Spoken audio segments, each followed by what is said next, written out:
Okay.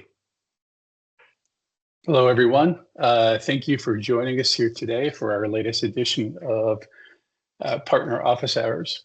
My name is Ken Clements, and I'm going to apologize. I am fighting a cold, so my voice is not very strong, but I'll do my best to speak up so that you can all hear me well enough. I'm a member of our partner team here at Litmus. And for today's call, I'll be your host. And if you have any issues with the webinar, feel free to message me in the chat window or shoot me an email at ken.clements@litmus.io, and I'll do my best to take care of that for you. Great. Thanks, Ken. We'll try to save your voice. So yeah, go for it. Okay. On that. So hi, everyone. Dave McMorran here, for Field CTO for Litmus. Just a bit about my background. I've been in the manufacturing automation space for well over 25 years. Worked with pretty much everything you see on the factory floor in one way or another. So whether it would be sensors and conveyors and pneumatics all the way up through PLCs, robotics, and on the software side, your SCADAs, historians, MES type systems as well. So touched on all that for a while. Ken asked me to actually help present because I did spend a good chunk of my career as a system integrator and being in system integration, being in your shoes and understanding that. So he asked me to kind of talk about that, what I have seen through my history of integration and those kinds of things. So let's take a look at the agenda. So one of the things we want to talk about, which we talk a lot about at Litmus, is the repeatability at scale, meaning that when we talk about scale, it's not just the amount of data. When we talk about scale, scale is the monitoring at scale, meaning I can look at the entire enterprise and see what's going on with my edge and connectivity and the data and those kinds of things. The other pillar of scale, there's 4 pillars or 5. The second one being management. Okay, I now have 50 sites that I'm managing. How do I update those? How do I manage the versions of the actual Litmus Edge platform or the Litmus UNS at scale? So that's the other part. The third pillar would be replication. So I've built a data pipeline, I've built a model, I've built a use case in one plant. How do I replicate that throughout my entire enterprise? And then the fourth part of scale would be the governance, right? So now I have a calculation for, say, my OE. I want to make sure everybody's using that. I have a naming convention that I want to use. I want to make sure everybody's using that. And that's where that kind of combination of replication and governance go hand in hand with that. And then the fifth pillar would be just the amount of data, because the Litmus Edge actually can handle a tremendous amount of data through its pipeline. We've run tests at 1 million topics a second through Litmus Edge and Litmus UNS. We're doing some testing now that we're exceeding the 1 million topics a second in a single platform. So we do handle the scale. The what people usually think of when I say scale is the amount of data. We can handle that too. Delivery accelerators, like how can we leverage some of the newer technology to help deliver this? And we want to talk a little bit about how you're pricing for the value of the operation, not by hours. We're talking a little bit about that. Then possibilities of making it, creating a service contract where you're, as an SI, you can actually start monitoring and managing it for the customer and creating a repeatable annuity pipeline for revenue. Also monetizing the marketplace. Hey, how can you build an application that could live in the Litmus public marketplace and then allow customers to download it, try it, and then license it through you? So think of it like the App Store for your iPhone or your Google Play Store, being able to monetize applications that way. And then margin math before and after, right, is that helps you with increasing margins or being able to lower your costs to gain more business and those kinds of things. And then Q&A, right? And I know as an SI, you might have your own views on some of these, so I just wanted to touch on it.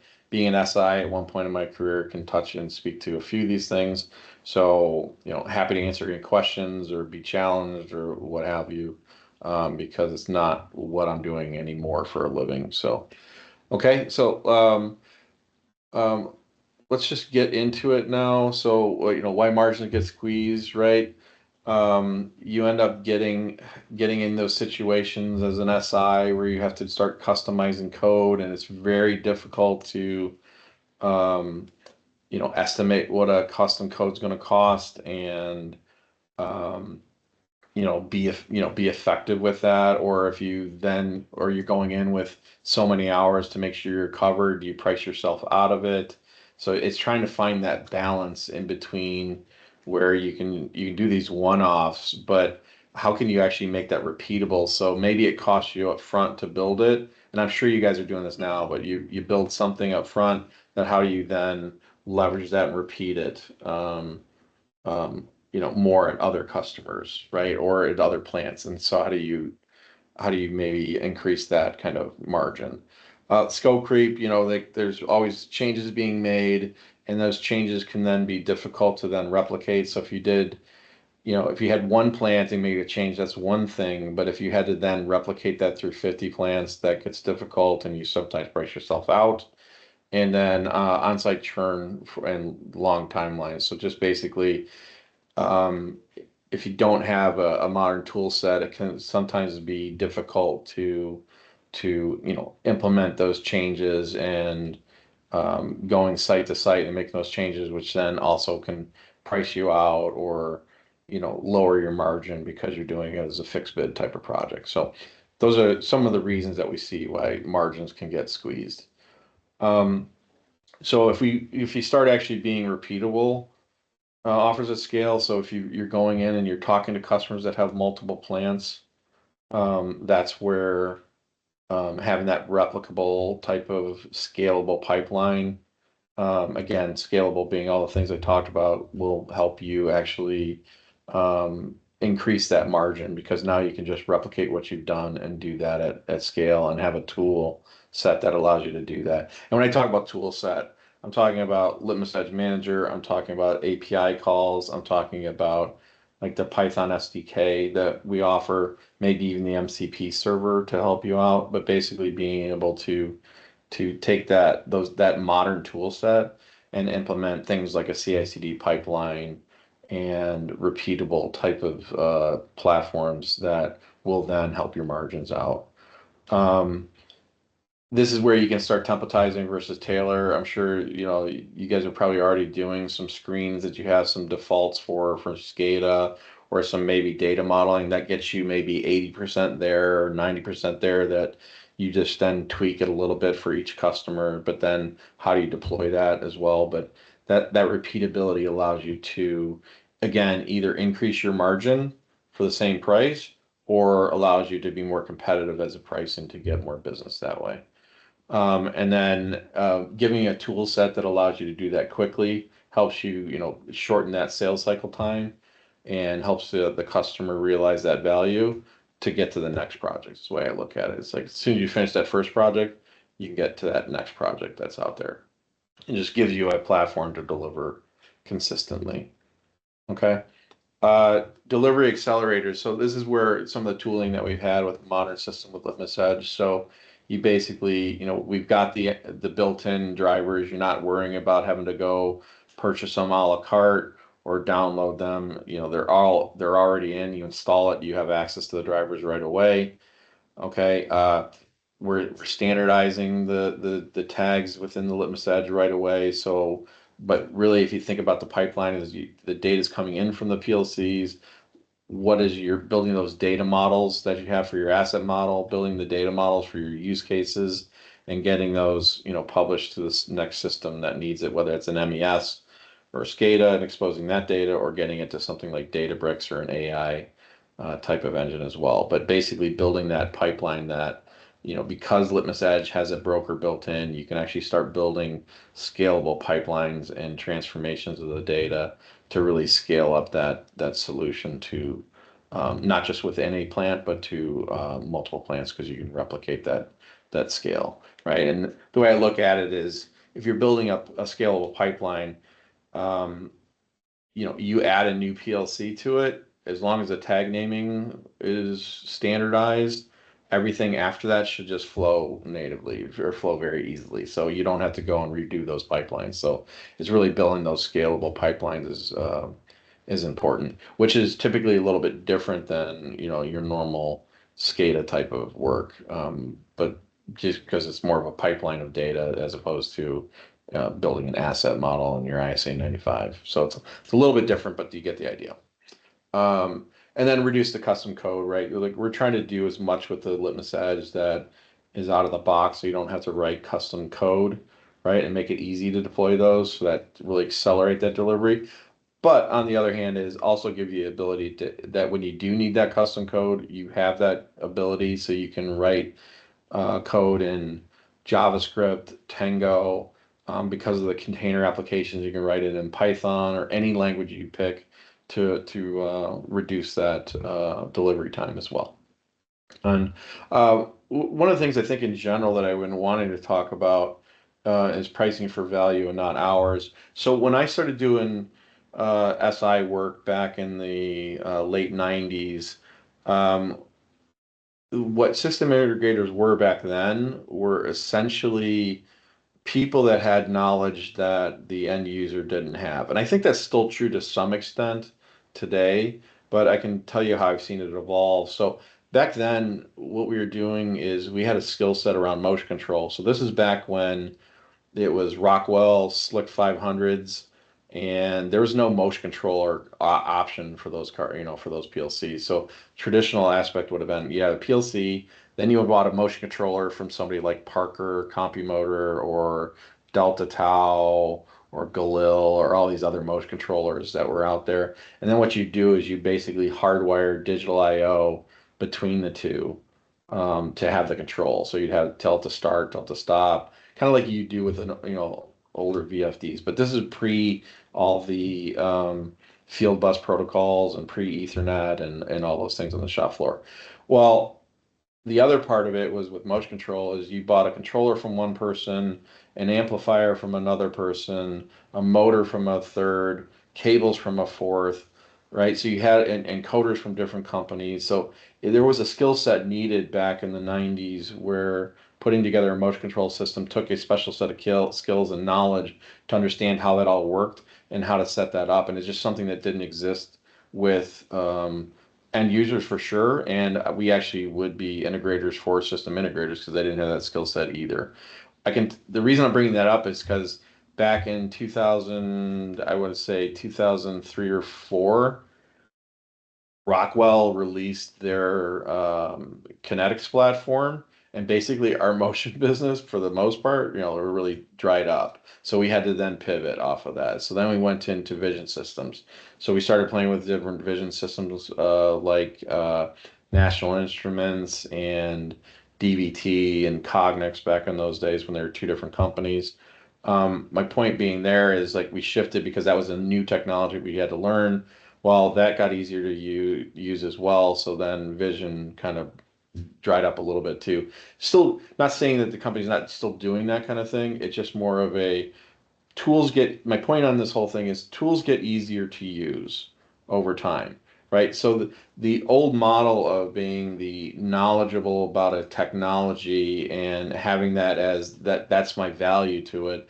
The value is really now shifting into knowing more about the customer and production and those kinds of things. So it's not so, I feel like the value for an SI has shifted from being a knowledge tech center base to now a value base. It's like we're going to do this because we know what your business is making, we know what you need, we know your KPIs. If you're doing digital transformation, we're going to actually help you get the right KPIs, get you the right dashboard, get you the right value from this offering as opposed to just giving a technical solution. Because it's shifting really, to keep it simple, keep it shifting from a customer saying, go do this with this hardware to a more consultative to say, we're going to help you run your business better, right? We're going to understand your business and help you not just with the technology, but also with the business itself.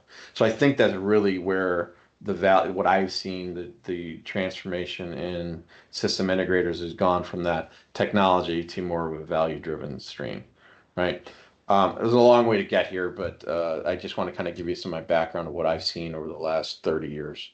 Um, and it used to be where you were charging per the hour, and right, which would get expensive, and they do always ask for a fixed bid, which then induces change orders. So there's all sorts of fee frameworks that, may or may not still work with today's end users.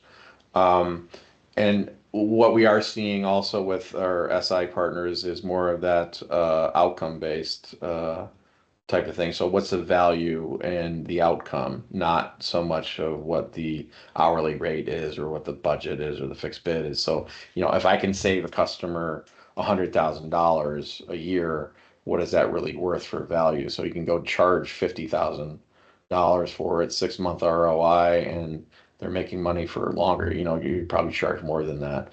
The problem with those is always are you really going to save them $100,000 a year? That's the unknown in that. But we are definitely seeing more of a view, a consultative approach from SIs to do that.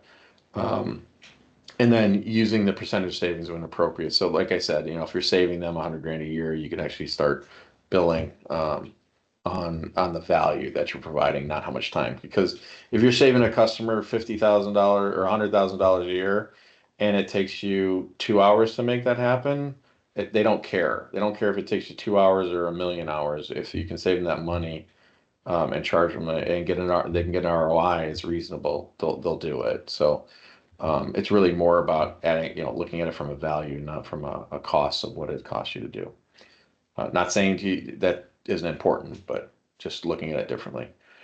Um, Service and annuity expansion. I think this is a little bit different than a lot of models where because you're talking about a digital transformation type of application, not traditional building a machine or building a vision inspection system, but more of a digital transformation. I mean, the idea in digital transformation is it should never end, right? It should be a continuous improvement process that you are continually looking at every year and improving that. So, um, looking at it now and changing that mindset to be, hey, we can actually create a managed service. And I know I've seen this before for years, but it's that kind of managed service account. But I usually only see that in like much larger system integrators like a DXC or ATS and those kinds of guys that would actually have a service arm so they come in and maintain that. But because of the Litmus Edge Manager and the modern technology we have, it's allowing smaller SIs to actually implement more of a service annuity. So you can put a contract together to say, hey, we'll maintain this, we'll monitor it for you. If there's a problem, we'll come in and fix it and create that kind of master services agreement and support agreement that you can use and create an annuity that way. Um, and then with that, you can actually put in a tiered support. So actually starting to monetize some of that support, longer term to start creating an annuity from a customer. And so instead of just a project that you do and leave, now it's a project you do and you're supporting longer term and ideally finding new applications along the way. Because that's in my experience has shown that if you are sticking with a customer and you're contacting them continually, you are finding more opportunities that you can do to increase your products as well. And then that's the land and expand motions, right? So if you're seeing the problems that they're having, that gives you an opportunity to create more projects and build more revenue that way. Okay. Um, Monetizing Litmus Marketplace. So this is actually pretty unique to us, I think, where since we have a Docker engine in our platform and we have a marketplace, that looks like the Apple, the iPhone App Store or the Google Play Store, you could actually start building applications for that. And those applications could be something like an OE dashboard or a CRUD app, something simple like that. It could be running, like a small ignition SCADA system if you wanted to, or as a CRUD app. You could start building like unique Python code, and start getting a little more involved in those applications. You could actually then start getting into machine learning models and nowadays even AI models and actually helping customers create, SLMs or custom LLMs diluted LLMs that could run at the edge and air gap that and start monetizing that way. So the idea is that you can actually start taking that IP, maybe you do it from one customer, hey, this would be good that we could sell this to other people, and putting together an application that could be in the Litmus public marketplace, or in your own marketplace that you're giving to customers that they could then monetize and use and treat it more like the iPhone. So kind of sit back and let people just buy it, set it up, and then generate revenue that way.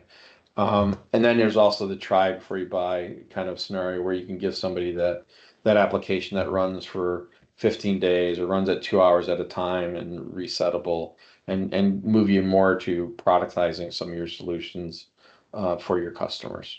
So another way to actually help generate that. The margin math before and after. So basically, if you take a look at, say, a 12-week project, 800 hours, blended rate of $150 an hour.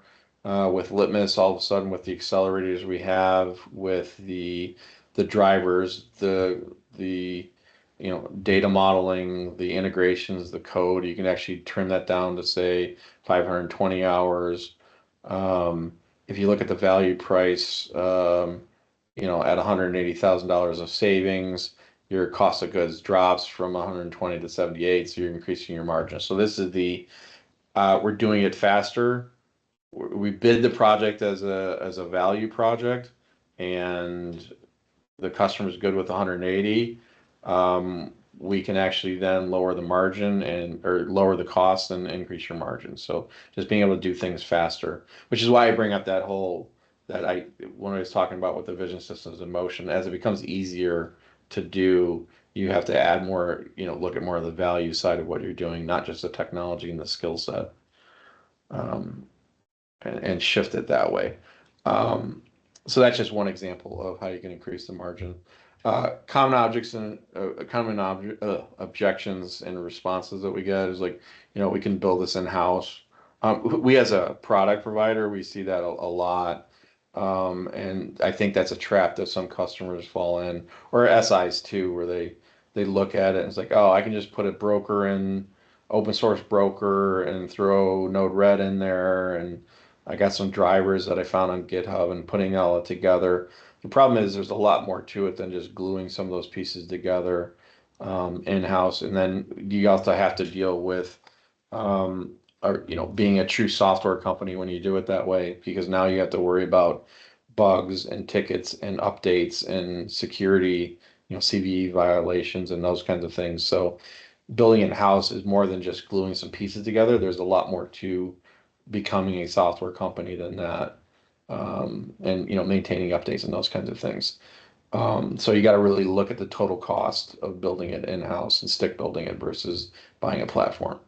We need customization. Well, that's what we do at Litmus Edge. There's some standard stuff that we can build, but really putting those pieces together to allow you to build custom solutions, but with a standard set of tools.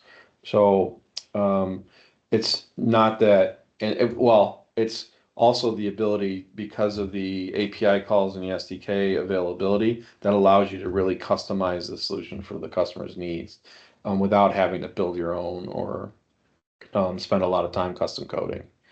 And then budget is tight. This is where, as an SI, you can go in and promote more of the value, get those opportunities that maybe you lost if you're trying to bid by an hour or a fixed bid and building your own stack. Actually leveraging Litmus in that stack to lower that cost of goods by buying a platform instead of building everything yourself.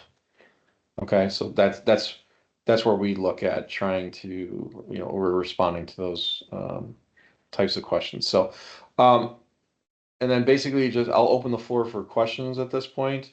If anybody's got any Q&A in the chat. And okay, let's see, question. When you look across the SI projects you've seen with Litmus, where do you see margin eroding most often, and what are the quickest wins to fix that? I think the most that I see is probably around that stick build approach, where you end up, say you put in a protocol converter, you're putting in an MQTT client from another vendor, you're putting in a broker, an MQTT broker from another vendor, you're putting in a data modeling from a fourth or fifth vendor.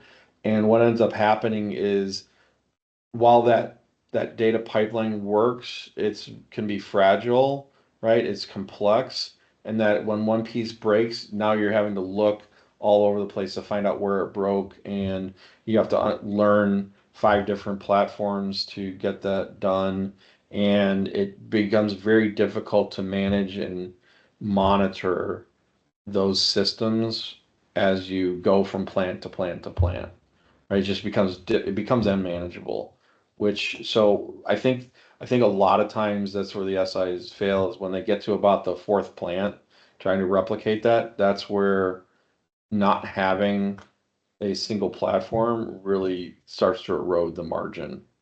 So it's just basically that stick building type of application. That's where I see that most. Um, let's see, take a look at another question.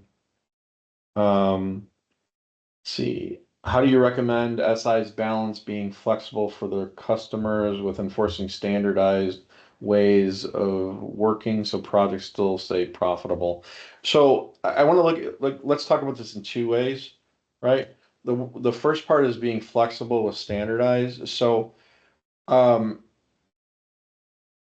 we one of the problems with, I think, digital transformation and using data effectively for manufacturers is that they don't have a standardized way of formatting data. Because you think about it, if you can standardize how your data is done, that leads to a tremendous amount of efficiencies, meaning that if everybody is calling their data model the same thing and the data model is calculated the same way and formatted the same way, when it gets published up to, say, a data lake for Databricks to use, Databricks can now look at every plant and have a standard format, and you don't have to start writing other code to customize data from every plant. You created an efficiency because everybody's publishing data the same way, the same format, so your use case becomes very replicable and scalable across your entire enterprise. Okay, so you do want to have a standard from that standpoint because it's just going to make everything much more efficient.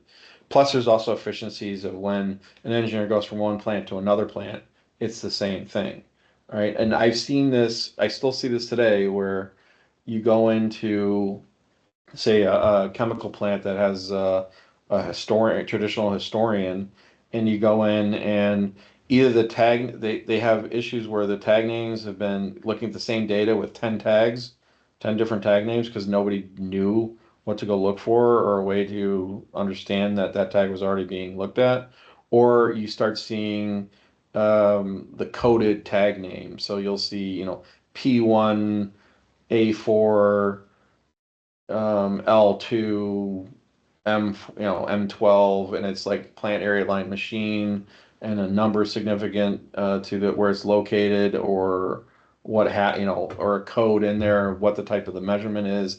And you really have to know, you have to be that controls engineer that had a standard that can decode that kind of tag name to figure out what it was because there's no context behind the data.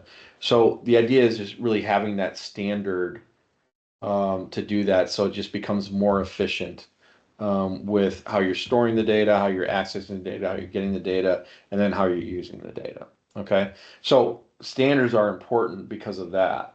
Now, what the downside of that is if you have forced people into a standard and don't allow innovation, that's where you want to make sure you are allowing them to do that. So I don't look at it from the standpoint of having shadow IT, as we would call it, and I've heard in the market, shadow IT is the people are building applications on their own to do things with, and you'll see stuff in like VBA code in Excel and Python scripts trying to do some job because you're trying to do your job. The idea is to give them a platform that allows that to do it in a secure way, in a scalable way, a replicable way to do those kinds of innovative type products. So it's really about having a process. So create a standard, but also have a process that allows people to be innovative as well. So keeping those, how do you keep those profitable? The way you keep them profitable on standardization is that you are landing the data the same way and creating the standard pipelines, normalizing the data as close to the source as possible so that everything after that becomes very efficient. And so you can increase your margins that way by creating that normalized, scalable pipeline of your data to that end use case. Okay. Let's see. Third question. Okay, I'll take this one.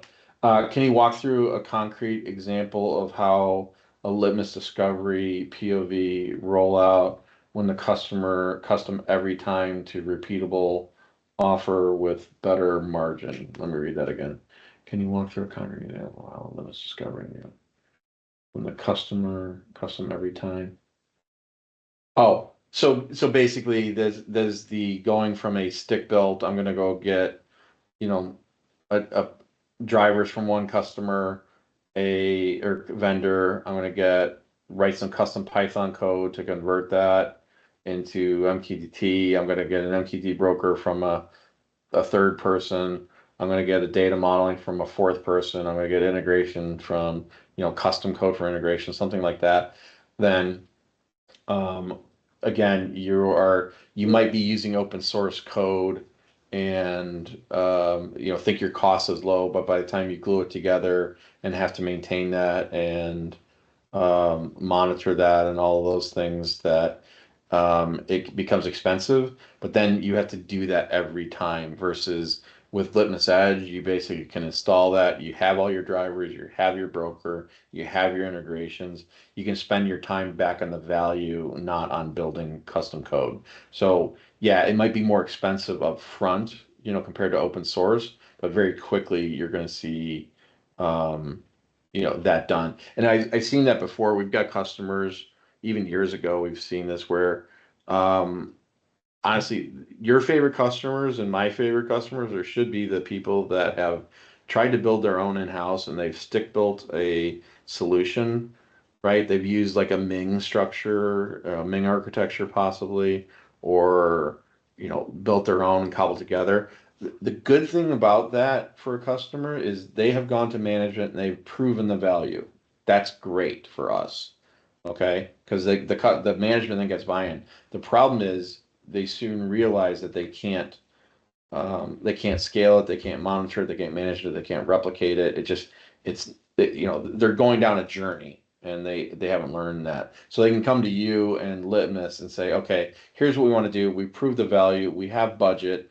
Now we need to do this in a more production scalable way. And can you help with that? So we've had customers that have gone away from that kind of protocol conversion using open source like MQTT, Node-RED, Grafana, right, which we can do too, but in a ad hoc type of way. Um, Realize that they can't monitor and manage it, scale it, and then come to us, and then we get that. We do that pilot with them. We show them the value of the scalability and repeatability, and then we end up with doing 11 plants in one division, and then getting brought into other divisions to do multiple plants as well. So, I mean, it was a bearing company, the one I'm thinking of right now, but this happened multiple times. Um, okay. Let's see. Can you share any stories of partners who have realized they can actually offer more value in less time and get paid the same for clients or anything related to that discovery? Because I imagine that was huge for them. Yeah, I mean, it's definitely a mind shift for sure. On that, I'm not so tied in with partners to say, yeah, this partner did this with it. I just know that because I've been on meetings with SIs and I'm watching, back when I was doing SI work, saying, okay, what equipment do I have? What are you trying to do? And just doing it as opposed to looking at it and saying and asking the question, why are you doing that? And then offering other solutions for that. I have seen much more of a shift to SIs going in with a much more consultative approach, right? Going in and asking what their business problems are, what the real issues are, and then working back to a technology versus just solving a technical problem. I can know of two instances of that I've worked with SIs that, because that's what's brought this whole topic up, was I've seen that shift from SIs of doing technical to more margin. It's just definitely you have to have, what I would suggest in that and what I've seen is you need to have create a process when you're talking to customers to look at it more of a consultative approach, right? You're not going in with just a technical solution and saying, tell me what you want me to do. You're going to say, hey, I want to understand your business, and we're going to go through a process to uncover those. Then we're going to come into to that. I remember doing something similar to that back in the early 2000s as an SI. We went in and we did a consultative approach, uncovered projects, and actually created projects for ourselves with an ROI, and actually worked quite well. It's not easy though. That's the one thing I'm going to say. You got to put time into putting that together, right? It's more of a huge mind shift and learnings on how to be consultative about that. But there's a lot of that information is available now, and with AI, can help you with putting that consultative approach together as well.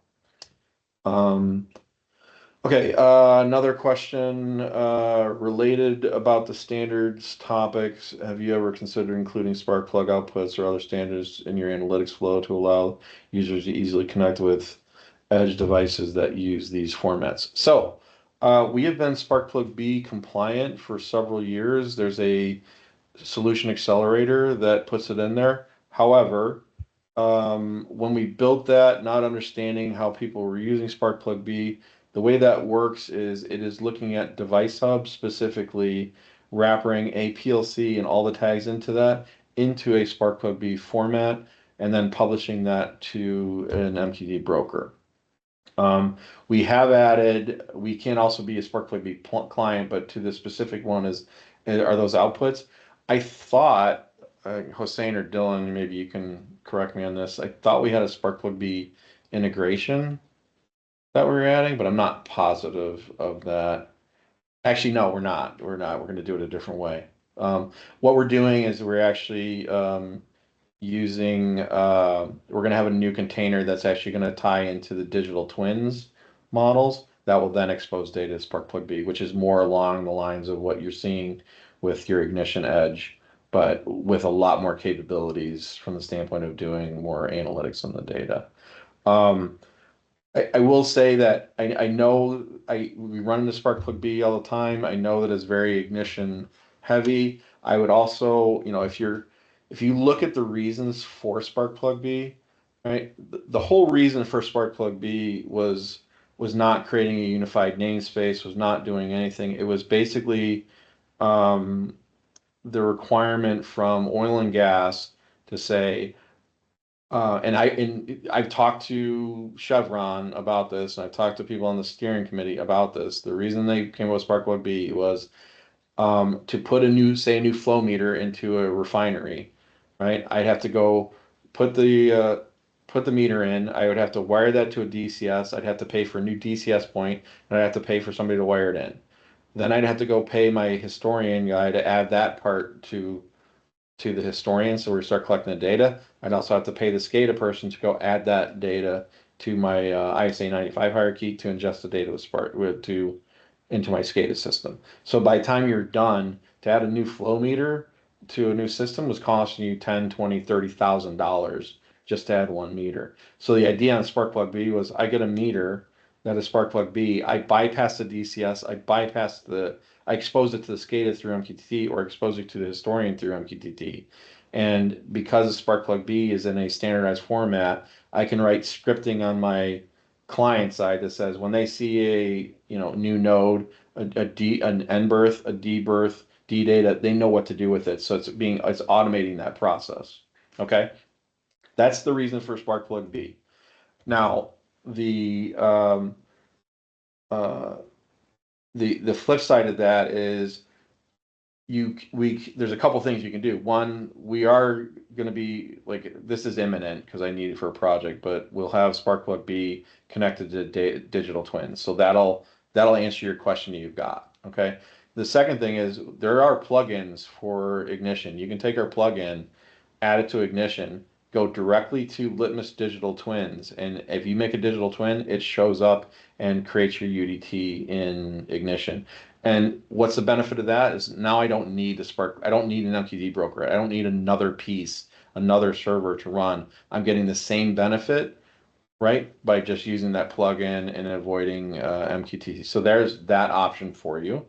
Right now, that's not a standard. That is just a plugin to us, but it does streamline the number of servers that you'd need to do that. And then it's really hard to say what's going to happen with Sparkplug B over time. So we will have a container that'll be tied to digital twin. So it's more what, like say, we're already currently a Sparkplug B end of node, but just for device hub. We will shortly, when I say shortly, within weeks, have the Sparkplug be to our data model. So if you make a data model, a digital twin model, you can expose that as Sparkplug B data. Okay.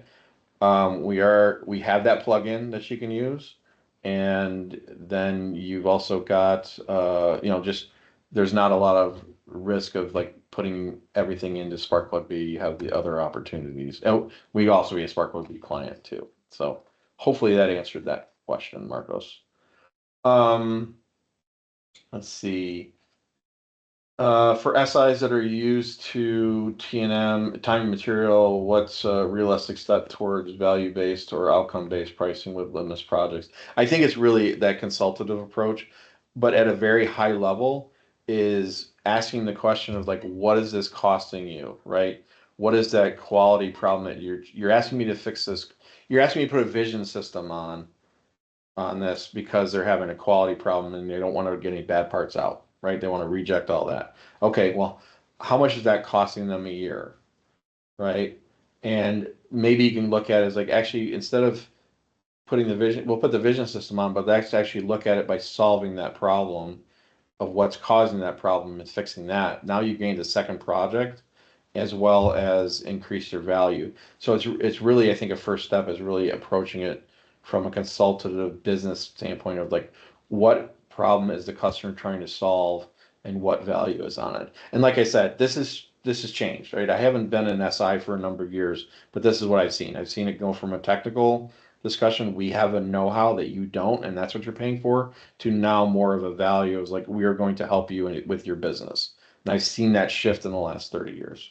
But really, the first part is really looking at it from a business point of view, not a technical point of view. Okay. Um, let's see. Another question.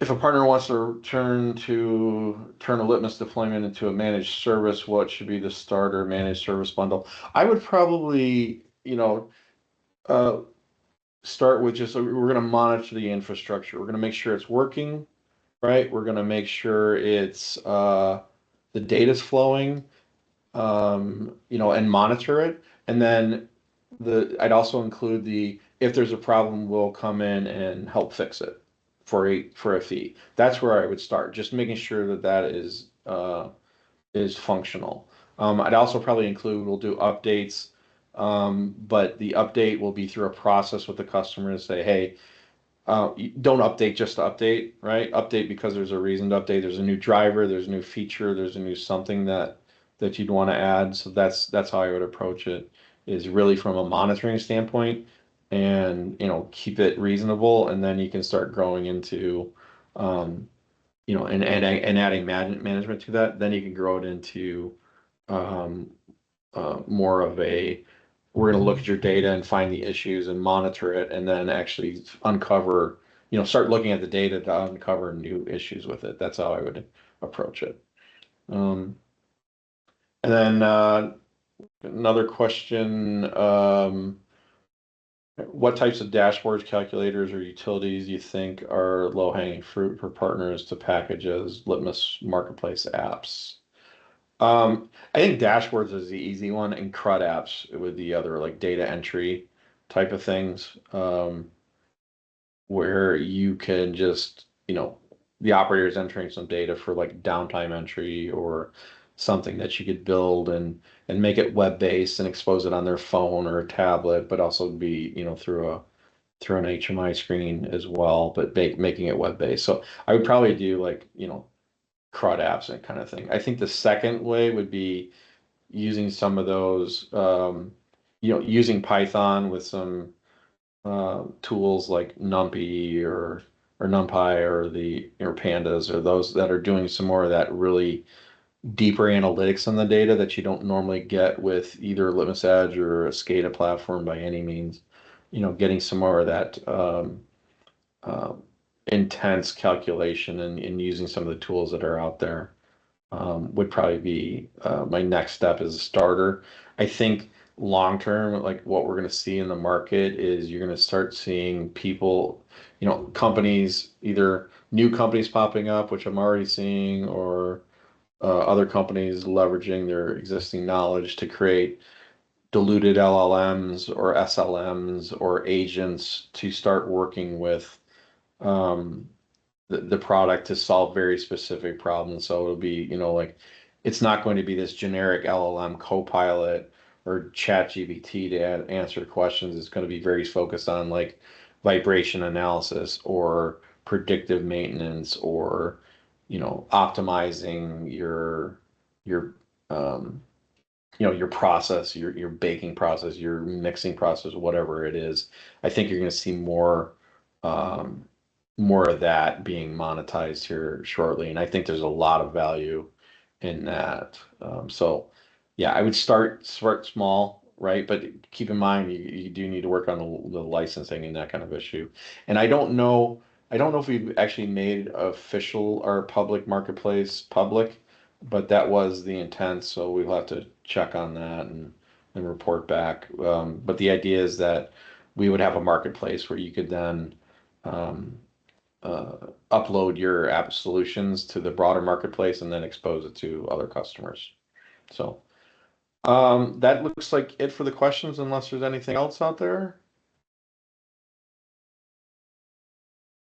Okay, and I guess I'll open the floor now for just in general, any questions about Litmus Edge Manager, UNS, topics of discussions, machine learning, AI, brokers. Dave, Yeah. just a small note.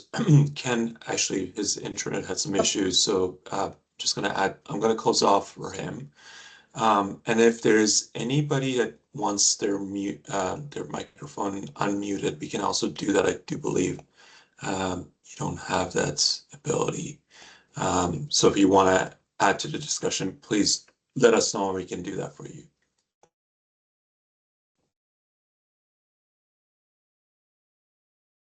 Okay. Okay. All right. Thank you, Dave. So Ken will be sending out an email with a recording of the session and a quick survey that you will ask for your feedback. And we would love to know if there are any topics you would like to talk about during our next time together. And in 2026, we're actually doing more frequent office hours. We'll be doing monthly cadence happening on third Tuesday of the month, which means that we'll be meeting next time on January 20th. I'll be at the same time, and we'll send out the invitation email very shortly here. Thank you all for joining, and if you know where to find us if there are any questions. Great. Thanks, everyone. Thanks for joining. Thank you.